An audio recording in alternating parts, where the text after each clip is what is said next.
Hello friends, कैसे हैं आप लोग। आई होप अच्छे होंगे और अपने स्टडी को बेहतर कर रहे होंगे। आज हम लोग फिर से संविधान का एक नया टॉपिक पढ़ेंगे और बहुत ही इंटरेस्टिंग टॉपिक है। संविधान में बहुत अच्छे सवाल यहाँ से पूछे जाते हैं। सबसे बड़ी बात, ये मेंस का बहुत ही इंपॉर्टेंट टॉपिक है। अगर आप किसी का मेंस दे रहे हैं तो यहाँ से बहुत अच्छे सवाल बन सकते हैं। तो जैसा कि बोर्ड में लिखा हुआ है, आपका जो टॉपिक है वो क्या है? प्रीएम्बल ऑफ इंडियन कॉन्स्टिट्यूशन, यानी भारत के संविधान की प्रस्तावना। तो जैसा कि हम लोगों ने पिछली वीडियो में काफी कुछ जानकारी कलेक्ट कर ली थी, कब संविधान में प्रस्तावना को शामिल किया गया, प्रस्तावना पहले किस रूप में प्रस्तावित हुआ संविधान सभा के द्वारा। चलिए, अगर आपने वो वीडियो देख रखी है तो बहुत अच्छी बात है। अगर वो वीडियो आपने नहीं देख रखी है तो ऊपर लिंक आ रही है, पहले उस वीडियो को देखिए, फिर उसके बाद इस वीडियो को स्टार्ट करिए। चलिए, फिर से मैं एक बार थोड़ा सा उसको एक बार रिकॉल किए दे रहा हूं। आपको ध्यान रखना है कि 13 दिसंबर 1946 ये डेट आपको याद रखनी है।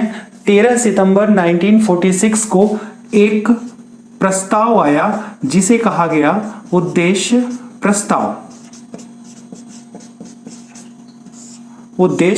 प्रस्ताव। और आगे चल के यही उद्देश्य प्रस्ताव क्या बना? यही उद्देश्य प्रस्ताव 22 जनवरी 1947 को किस रूप में शामिल किया गया? प्रस्तावना के रूप में शामिल किया गया। प्रस्तावना के रूप में भारतीय संविधान में शामिल कर लिया गया। और ये जो उद्देश्य प्रस्ताव है, इसको किसने दिया था? पंडित जवाहरलाल नेहरू ने। वैसे मैं आपको एक इंफॉर्मेशन दे दूं, पंडित जवाहरलाल नेहरू चाहते थे कि भारतीय संविधान में वो सभी बातों को शामिल किया जाए जो भारतीयों के लिए बहुत ही फ्रूटफुल हो या भारतीयों के लिए एक अच्छा परिणाम लेके आए। तो आप कह सकते हैं कि उद्देश्य प्रस्ताव में उन सभी बातों को शामिल किया गया जो एक लोकतांत्रिक देश में होना चाहिए। ठीक है, आगे इस विषय में हम लोग और भी चर्चा करेंगे। यहां पे आपको समझना यह है कि जो प्रस्तावना है यह संविधान का एक परिचय है। प्रस्तावना संविधान का एक परिचय है, यानी अगर आपने पढ़ लिया है प्रस्तावना तो आप समझ सकते हैं कि संविधान में आगे क्या क्या लिखा गया होगा। जैसा कि आप जानते हैं कि किसी भी बुक को लिखने से पहले या किसी भी अधिनियम को लिखने से पहले अधिनियम का एक संक्षिप्त परिचय या बुक का एक संक्षिप्त परिचय आपको शुरू में मिल जाता है। वैसे ही हमारे भारतीय संविधान का अगर आपको संक्षिप्त परिचय लेना है तो ये आपको प्रस्तावना में मिल जाएगा। यहाँ पे हम लोगों ने अभी तक में ये समझ लिया कि प्रस्तावना जो है वो पूरी तरह से क्या है? एक संक्षिप्त परिचय है किसका? भारतीय संविधान का। कहीं कहीं पे तो आपको ऐसा भी मिलेगा कि पंडित जवाहरलाल नेहरू ने प्रस्तावना को भारतीय संविधान की आत्मा कहा। वैसे आत्मा जैसे वर्ड और आपको मिलते हैं, जैसे भीमराव अंबेडकर जी ने भारतीय संविधान की आत्मा अनुच्छेद 32 को कहा। ठीक ऐसे ही अगर आप देखते हैं तो आपको देखने को मिलेगा कि ग्रेवाल ऑस्टिन करके एक राइटर हैं जिन्होंने भारतीय संविधान का अध्ययन किया था और उन्होंने डीपीएसपी को भारतीय संविधान की आत्मा कहा था। तो यहाँ पे कुछ पॉइंट्स हैं जो आपको कंफ्यूज करते हैं, तो इसे प्लीज दिमाग में रखिएगा। पंडित जवाहरलाल नेहरू ने प्रस्तावना को ये कहा था कि ये प्रस्तावना जो है वो भारतीय संविधान के आत्मा के रूप में काम करेगी, यानी जितना भी बॉडी में यानी भारतीय संविधान की बुक में जितना कुछ आपका लिखा हुआ है उसका पूरा संक्षिप्त परिचय आपको प्रस्तावना में मिल जाएगा। चलिए इसके आगे बढ़ते। अब यहाँ पे आपको एक और डेट याद रखनी है, क्योंकि प्रस्तावना को, उद्देश्य प्रस्ताव को 13 दिसंबर को क्या किया गया था? संविधान सभा के समक्ष रखा गया था। 22 जनवरी 1947 को इसे स्वीकार किया गया था और 17 अक्टूबर 1948 को प्रारूप समिति के द्वारा, याद रखिएगा 1948 को प्रारूप समिति के द्वारा इसे प्रस्तावना के रूप में स्वीकार कर लिया गया था। यहां तक के सारे पॉइंट्स आई होप आपको समझ में आ गए होंगे। अगर आप आगे की बात करें तो जो प्रस्तावना की भाषा है वो ऑस्ट्रेलिया के संविधान से लिया गया है। जो प्रस्तावना की भाषा है वो ऑस्ट्रेलिया के संविधान से लिया गया है। और अगर आप कहें कि सर्वप्रथम प्रस्तावना जैसा एक प्रारूप किस संविधान में शामिल किया गया, तो ये अमेरिकी संविधान में सबसे पहले शामिल किया गया। आइए देखते हैं भारतीय संविधान की प्रस्तावना में लिखा क्या है। तो जैसा आप देख रहे हैं कि यहाँ पे मैंने आपको भारतीय संविधान की प्रस्तावना को दिखाया है। यहाँ पे आप देख रहे हैं भारतीय संविधान की जो प्रस्तावना है उसमें क्या क्या लिखा गया है, ये आप यहाँ पे देख सकते हैं। अब इस भारतीय संविधान की प्रस्तावना को देखते हुए आपको एक चीज पता चलेगी कि भारतीय संविधान की प्रस्तावना में सबसे पहले तो आपको ये बताया गया कि हमारे भारत की प्रकृति कैसी है। दूसरी चीज आपको ये बताया गया कि हमारे भारतीय संविधान की प्रकृति कैसी है, यानी हमारा भारतीय संविधान किस तरह के देश की स्थापना करता है, ठीक। और आखिरी में आपको पता चलेगा कि हमारे भारतीय संविधान में किस तरह की विशेषताएं हैं। जैसे इसमें बहुत अच्छे अच्छे शब्दों को शामिल किया गया है, जैसे बंधुता हो गई, समानता हो गई, संप्रभुता हो गई। इन शब्दों को समाहित करने का मतलब है कि ये सारी विशेषताएं हैं किसके, हमारे भारतीय संविधान की। इवन आपको यहाँ पे भारतीय संविधान की प्रस्तावना में आपको ये भी देखने को मिल जाएगा कि भारतीय संविधान को किस दिनांक को अंगीकृत किया गया, यानी स्वीकार किया गया। अब जब आपने प्रस्तावना के सारे शब्दों को देख लिया है, प्रस्तावना को अगर आपने एक बार पढ़ लिया है, तो आप यहाँ पे देखेंगे कि प्रस्तावना में कुछ विशेष शब्द हैं जिनका मतलब समझना आपके लिए बहुत ही ज्यादा जरूरी है। तो इन सभी शब्दों को हमने एक तरफ से आपके सामने बोर्ड में लिख दिया है। अब हम क्या करेंगे, यहाँ पे हर एक शब्द का मतलब समझेंगे और उन्हें इस तरह से समझेंगे ताकि जब कभी सवाल उठे तो हम उसका जवाब दे सकें। चलिए यहाँ पे हम लोग संविधान की प्रस्तावना का पहला शब्द उठाते हैं। ये जितने भी शब्द आपके सामने बोर्ड में लिखे गए हैं ये बहुत ही इंपॉर्टेंट है और इन सभी शब्दों का मतलब समझना हमारे लिए बहुत ही महत्वपूर्ण है। यहाँ पे भारतीय संविधान की प्रस्तावना से कुल 8 शब्द लिखे गए हैं। यहाँ पे हम लोग एक एक शब्दों को उठाएंगे और उनके मतलब को समझेंगे। यहाँ पे भारतीय संविधान की प्रस्तावना का जो पहला शब्द है वो क्या है, सोवरेनिटी, यानी इसको हिंदी में कहते हैं संप्रभुता। संप्रभुता।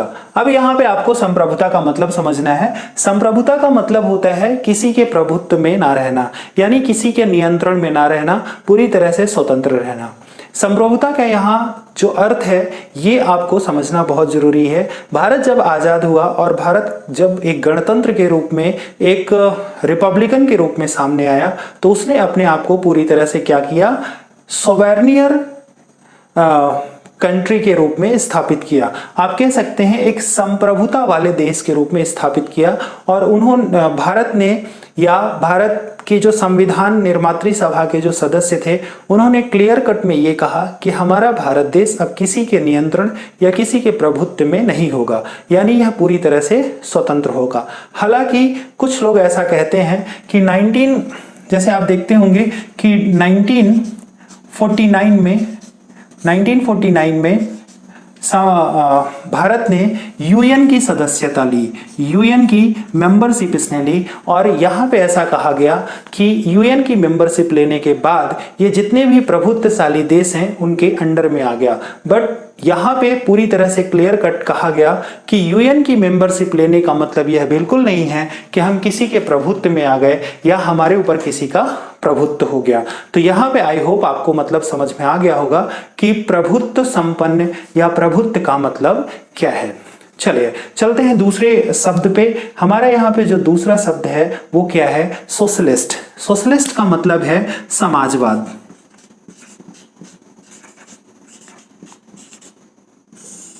सोशलिस्ट का मतलब है समाजवाद या समाजवादी। यहां पे ये कहा गया कि हमारा जो भारत देश है वो पूरी तरह से कैसा होगा, समाजवादी होगा। यानी यहां पे समाज के विकास का या समाज के सामाजिक पहलुओं का विशेष कर ध्यान दिया जाएगा। यानी आप कह सकते हैं कि भारत में क्या किया गया, संविधान में समाजवाद के विकास पे विशेष बल दिया गया। और यहां पे समाजवाद शब्द को शामिल करने का अर्थ यही था। ठीक है, चलते हैं अगले वर्ड में। अगला वर्ड है सेक्युलर। सेक्युलर का मतलब है पंथ निरपेक्ष। पंथ निरपेक्ष। ध्यान दीजिएगा, ये शब्द पहले धर्मनिरपेक्ष था, ये शब्द पहले धर्मनिरपेक्ष था, बट बाद में इसे पंथ निरपेक्ष किया गया। धर्मनिरपेक्ष शब्द की जो सीमाएं हैं वो बहुत कम हैं, किसी धर्म तक ही सीमित रखती हैं, या जो मुख्य धर्म है उन्हीं तक वो सीमाएं सीमित रहती हैं। बट पंथ निरपेक्ष शब्द की जो सीमाएं हैं वो बहुत बड़ी हैं, इसीलिए यहाँ पे पंथ निरपेक्ष शब्द का क्या किया गया, इस्तेमाल किया गया। अब यहाँ पे पंथ निरपेक्ष शब्द का मतलब समझिएगा। पंथ निरपेक्ष शब्द का मतलब है सभी धर्मों के प्रति समान भावना रखना, यानी किसी के धर्म के प्रति ना तो ज्यादा राग रखना और ना ही ज्यादा विराग रखना। राग और विराग का मतलब समझिएगा, ना ही किसी धर्म को क्या करना, प्रमोट करना, और ना ही किसी धर्म की आलोचना करना। यानी हमारे भारत का जो संविधान है वो सभी धर्मों को एक नजर से देखता है, सभी पंथों को एक नजर से देखता है, और ये कहता है कि धर्म के अनुसार या धर्म को आधार बना के हम किसी को कम या ज्यादा नहीं आंक सकते। धर्म सभी बराबर हैं, धर्म की शिक्षाओं का क्या करना है, हमें सम्मान करना है। तो यहाँ पे जो सेक्युलर वर्ड है, सेक्युलर वर्ड की मीनिंग आपको समझ में आ गई। अब नेक्स्ट चलते हैं। नेक्स्ट है डेमोक्रेटिक रिपब्लिकन। डेमोक्रेटिक रिपब्लिक, ठीक है। डेमोक्रेटिक रिपब्लिक का मतलब होता है, क्या होता है, लोकतांत्रिक। डेमोक्रेटिक रिपब्लिक का मतलब होता है लोकतांत्रिक।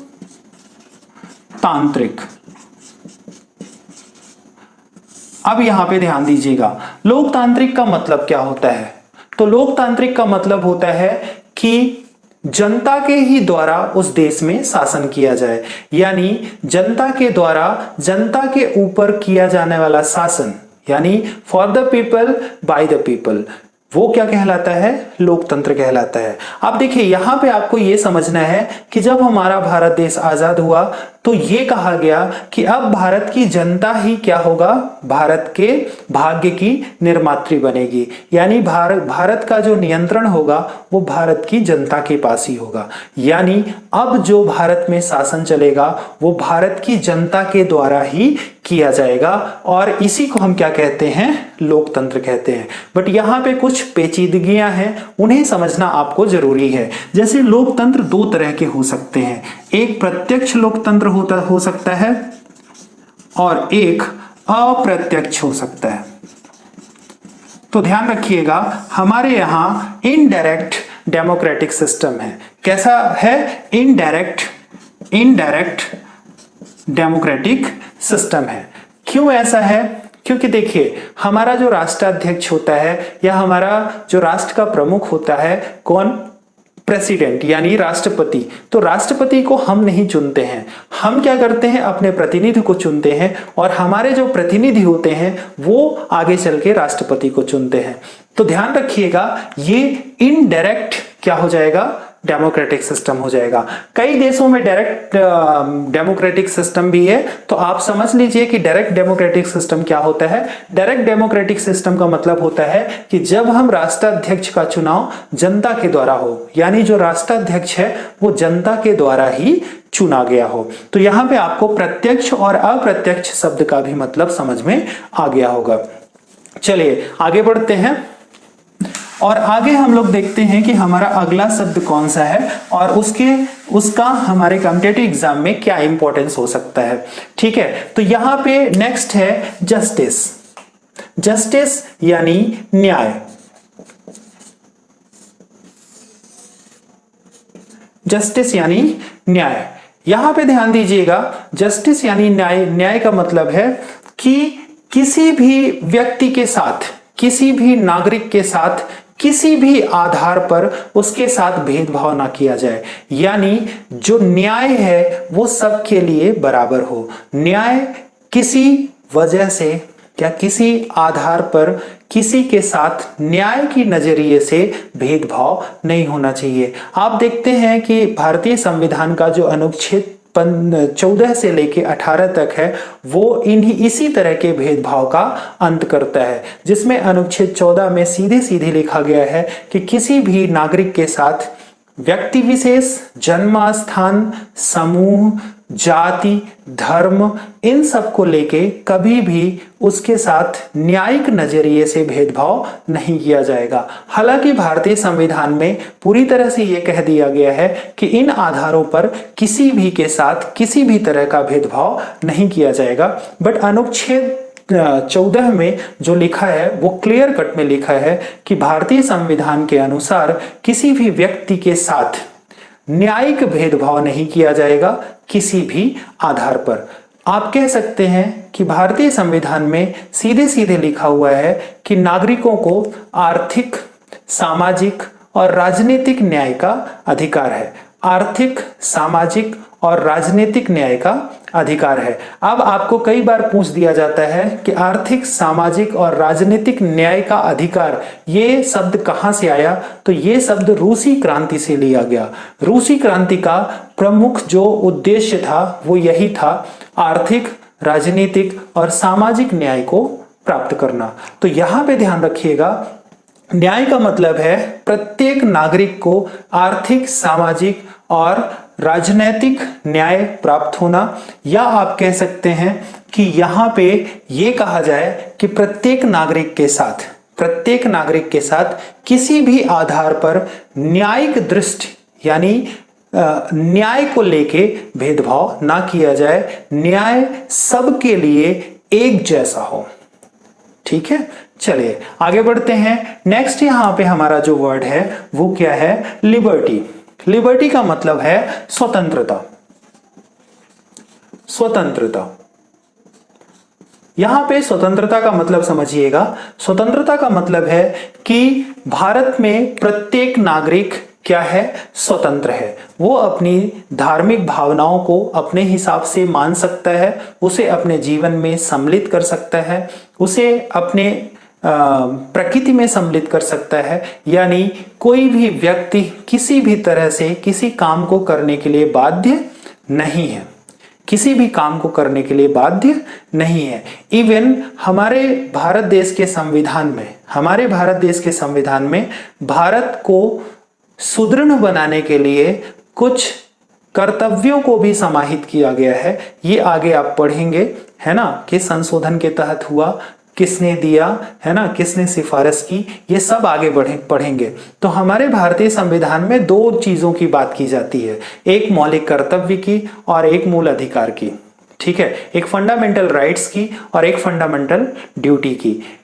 आपको अगर आपके फंडामेंटल राइट्स नहीं मिलते हैं या आपके फंडामेंटल राइट्स का हनन होता है तो आप क्या कर सकते हैं? आर्टिकल 32 के अकॉर्डिंग आप सीधे सुप्रीम कोर्ट का दरवाजा खटखटा सकते हैं, या आर्टिकल 226 के अकॉर्डिंग आप हाई कोर्ट का दरवाजा खटखटा सकते हैं। बट अगर आप किसी मौलिक कर्तव्य का, फंडामेंटल ड्यूटी का अगर आप पालन नहीं करते तो किसी भी तरह का दंड विधान नहीं है।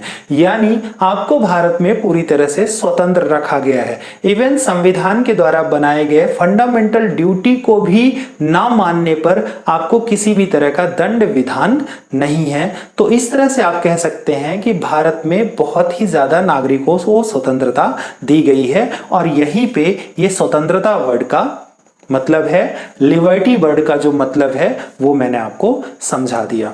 नेक्स्ट पॉइंट यहां पे देखिएगा, लिखा हुआ है क्या? इक्वलिटी। ठीक, इक्वलिटी का मतलब क्या है?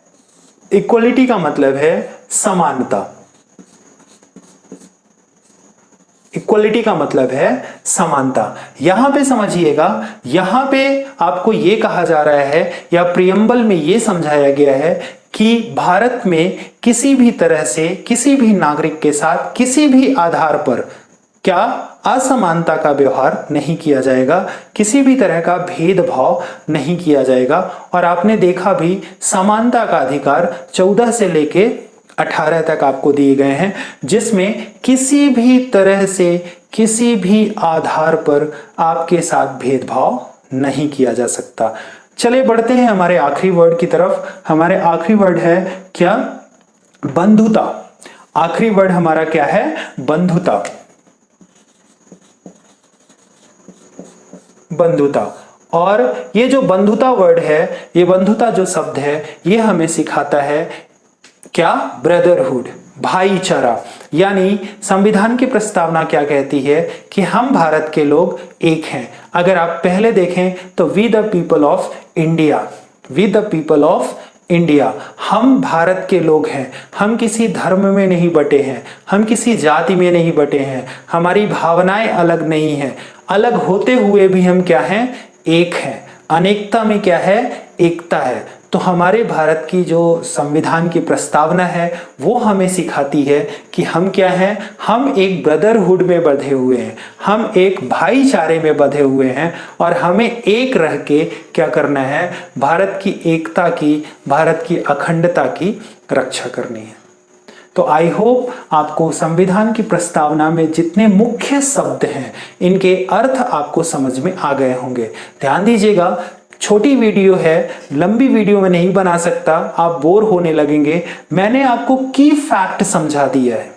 की फैक्ट समझाने का मतलब है कि मैंने जो कोर है, इनका जो कोर है वो मैंने आपको समझा दिया है। इसे आप एलेबरेट कर सकते हैं, इसे आप और बड़ा बना के लिख सकते हैं, बट जो कोर फैक्ट है ना, तो कोर फैक्ट मैंने यहाँ पे आपको दे दिया है।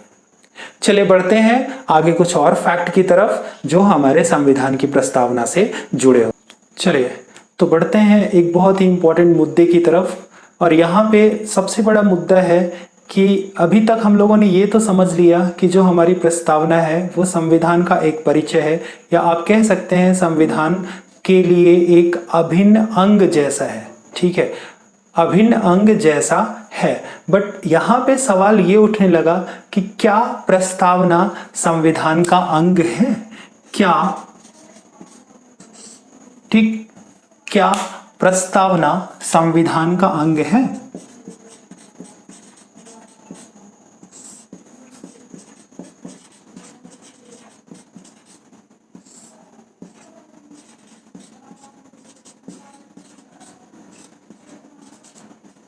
और ये बहुत ही ज्वलंत मुद्दा था, ये बहुत ही ज्वलंत मुद्दा था। और यहाँ पे ये कहा जाने लगा कि प्रस्तावना को तो संविधान में एक विशेष महत्व दिया गया है, प्रस्तावना में संविधान को एक विशेष दर्जा दिया गया है, बट क्या संविधान में प्रस्तावना को अपना अंग माना है, या संविधान में क्या प्रस्तावना उसका अंग है?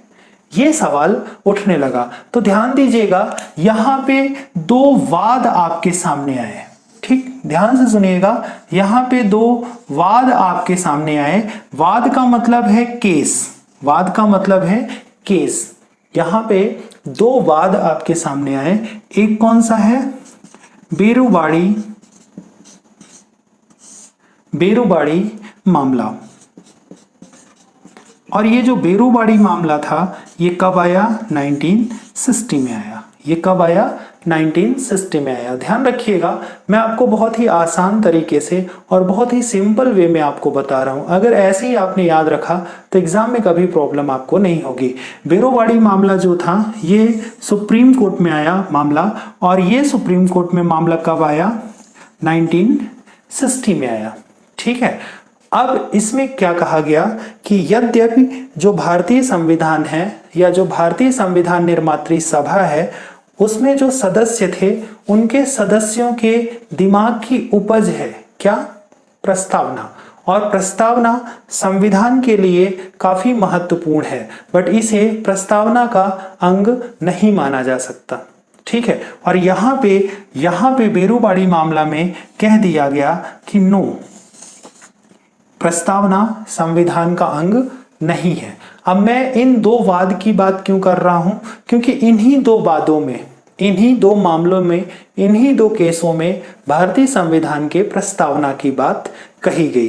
तो यहां पे कह दिया गया कि नो, बेरुबाड़ी मामले में कहा गया कि नो, संविधान में प्रस्तावना अंग नहीं है, वो केवल एक परिचय है, वो एक विषय वस्तु है जो शुरू में लिख दी गई है, या आप कह सकते हैं कि क्या है, एक सारांश है।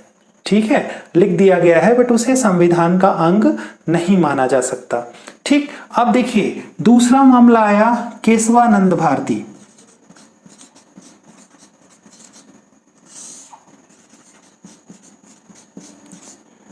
केशवानंद भारती वर्सेस भारत संघ।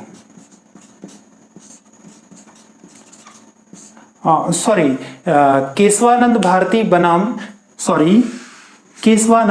बनाम केरल राज्य।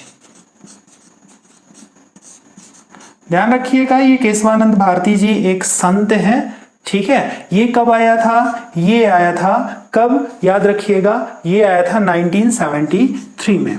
1973 में ये केस आया था।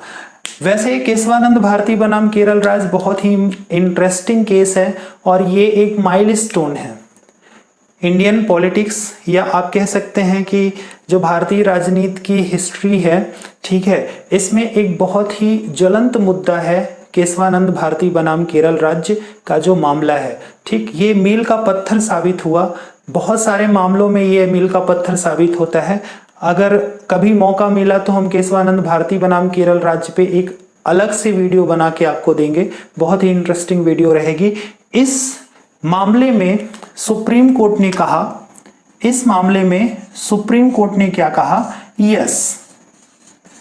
यस मतलब हाँ, जो प्रस्तावना है ये संविधान का अभिन्न अंग है, यानी प्रस्तावना को अगर हटा दिया गया तो संविधान की सुंदरता नहीं रह जाएगी।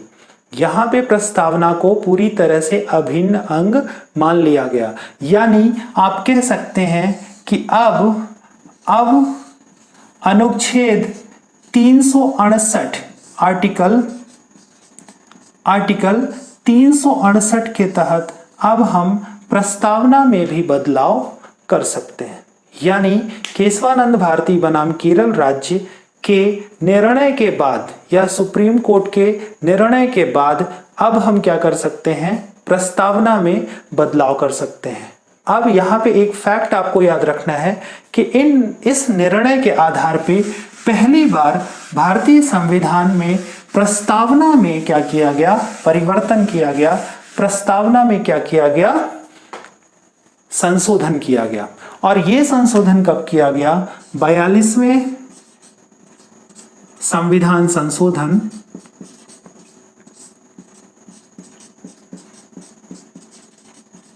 42वें संविधान संशोधन 1976 में, यानी जो आपका 42nd कॉन्स्टिट्यूशनल अमेंडमेंट था 1976 का, उसमें क्या किया गया? भारतीय संविधान की प्रस्तावना में संशोधन किया गया। ये पहला और आखिरी संशोधन था। उसके बाद आज तक प्रस्तावना में संशोधन नहीं हुआ था। यहाँ पे क्या किया गया? 3 शब्द जोड़े गए। 3 शब्द जोड़े गए। कौन कौन से शब्द जोड़े गए? समाजवादी, पंथ निरपेक्ष और लोकतांत्रिक। समाजवादी, पंथ निरपेक्ष और लोकतांत्रिक। अब ये कैसे जोड़े गए ये भी आपको समझना है। देखिएगा, यहां पे शब्दों को जोड़ा नहीं गया, प्रतिस्थापित किया गया, यानी पुराने शब्दों को हटा के और नए शब्द जोड़ दिए गए। ठीक, यानी शब्दों को प्रतिस्थापित किया गया। अगर आप 1976 के पहले का अगर कोई संविधान की बुक उठा के देखेंगे तो वहां पे क्या लिखा हुआ है? प्रभुत्व। वहां पे क्या लिखा हुआ है? प्रभुत्व संपन्न लोकतंत्रात्मक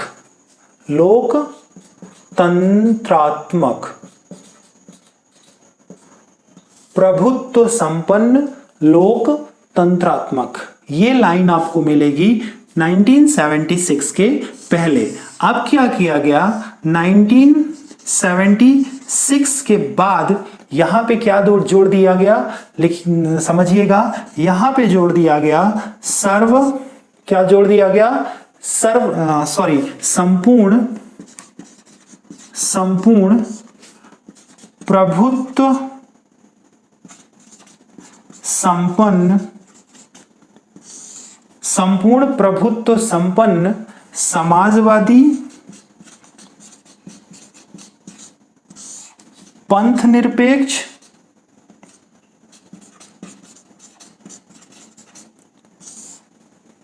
क्या जोड़ दिया गया? संपूर्ण प्रभुत्व संपन्न समाजवादी पंथ निरपेक्ष लोकतांत्रिक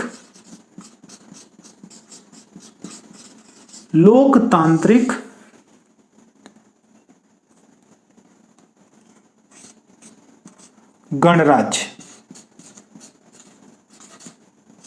लोकतांत्रिक गणराज्य। ठीक, तो यहां पे आपको यह समझना है कि पूरी तरह से इसे क्या किया गया? पूरी तरह से इसे हटाया नहीं गया, ये शब्दों को क्या किया गया? रीअरेंज किया गया, यानी इन शब्दों की जगह पे इन शब्दों को जोड़ दिया गया। और यही आपसे एग्जाम में पूछ लिया जाता है कि भारतीय संविधान की प्रस्तावना में संशोधन के तहत किन शब्दों को जोड़ा गया? तो ध्यान रखिएगा, समाजवादी, पंथ निरपेक्ष और लोकतांत्रिक, ये तीन शब्दों को क्या किया गया? जोड़ा गया। ठीक, तो यहां पे आप कह सकते हैं कि 1973 के केशवानंद भारती बनाम केरल राज्य केस के बाद संविधान की प्रस्तावना को संविधान का अभिन्न अंग माना गया और अब अनुच्छेद 368 के तहत अब उसमें संशोधन किया जा सकता है। तो ये ओवरऑल था किसके विषय में?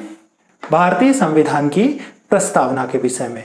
जितनी ओवरऑल जानकारी हो सकती थी वो जानकारी हमने आपको दे दी। ऐसा नहीं है कि हमने सारी जानकारी आपको दे दी है, कुछ जानकारी अभी और भी आपको मिल सकती है, क्योंकि जानते हैं ज्ञान का भंडार अपार होता है, कोई भी परफेक्ट नहीं हो सकता या कोई परफेक्ट वे में आपको संपूर्ण जानकारियों को नहीं दे सकता। तो प्लीज एक बार वीडियो देखिए, चीजों को समझिए, एक बार अपनी नोट्स बनाइए और बुक जरूर पढ़िए, क्योंकि जब आप बुक पढ़ते हैं तो कुछ और जानकारियां आपको मिलती हैं। ठीक है, तो आई होप आज का वीडियो आपको अच्छा लगा होगा। अगर वीडियो अच्छा लगता है तो प्लीज लाइक करिए, शेयर करिए, सब्सक्राइब करिए और प्लीज अगर आपके कुछ वैल्यूएबल सजेशन हैं तो कमेंट बॉक्स पे जाके कमेंट जरूर करिए। चलिए मिलते हैं ऐसे किसी नेक्स्ट वीडियो में, तब तक अपना ख्याल रखिएगा, अपनी पढ़ाई बेहतर करते रहिएगा। चलिए, थैंक यू सो मच।